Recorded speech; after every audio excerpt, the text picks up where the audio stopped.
Ya. Mimi niko hapa naimarisha doria. Sawa. Nimetokea kituo cha cha Ngogoni.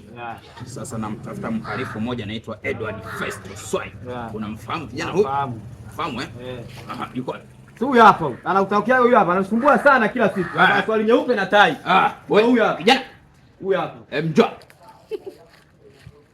Kila siku kesi ndio hizo anapewa hizo. Okay. Huyo tumekutafuta sana. Nina arabi yako. Unahusishwa na kesi.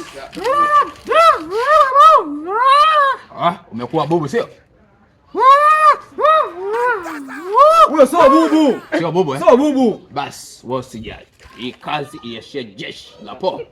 Linajua kufanya kazi kwa weledi na sio mbaya. Sawa. Tulia. Hamna shida. Sio bubu huyo, anaongea vizuri tu huyo. Usijali, niachie mimi. Jeshi linafanya kazi. Wewe nenda naye. Ondoka naye. Nenda naye kituoni. Sawa. Uzuri kuna askari bubu. Anaenda kuongea naye. Sawa. Kumbe unaongea. Tusifike huko. Tumeona. Tumeona. Tulikuwa tunaongea sasa hivi askari.